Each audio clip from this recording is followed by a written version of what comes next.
ومحاسب اللاعب. شوفوا المراوغه، تغيير، وهيك توضح لنا الجسم نتاعو، تغيير الاتجاه، تغيير الاتجاه، ما هو سهل تغيير الاتجاه، ودائما مرونه الجسم وكيف ذكاء اللاعب. انه البيول يعتقد انه باش يروح على الجهه اليسرى وادخل به الى المرمى، وبطبيعه الحال سجل الهدف الوحيد في المباراة والفرصة الوحيدة في الشوط الأول لفريق البرسا. نعم نواف، إذا هذا اللاعب يجب أن لا يعطى هذه الفرصة أيضا، لأن يعني البيول لم يحصل اللاعب كما ينبغي. في أكثر من كرة واجه البيول على شبه انفراد، لعب بذكاء بدون كرة، مرر لإكزافي وطلب الكرة في الفراغ وعكس جسم اللاعب. مرونة هائلة من قبل ميسي، لعب شوط رائع جدا رغم الكثافة العددية في وسط الملعب، إلا أنه ينزل على الأطراف، يلعب بشكل جيد مع زملائه. بعد الهدف فريق برشلونة قدر يتحكم في وسط الملعب، يلعب بأسلوب اللمسة والتمرير القصير بين اللاعبين، لعب أكثر أريحية.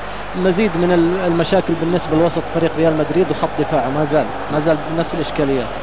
بالفعل إذا هدف جميل، هدف أيضا جاء في الوقت المناسب. شاهدنا أن البارسا أيضا احتفظ كثيرا بالكرة كالعادة، ربما هنا لم ينجح ريال مدريد. لهنا الفرق بين الريال والبارسا، أن البارسا عندهم كانت احتفاظ بالكرة، عنده سيطرة على وسط الميدان، عندهم كان يمشي يلعب 5-6 تمريرات، عكس فريق الريال يخسر الكرة بسرعة، وهمه الوحيد فريق الريال هو إيقاف وسط الميدان، وهذا بطبيعة الحال صعب مأمورية فريق الريال من الناحية الهجومية، لأن شاهدنا جاكو محاصر للاعب تشافي، واللاعب تشافي ألونزو محاصر للاعب كيتا، لكن مشكلة الريال أنه في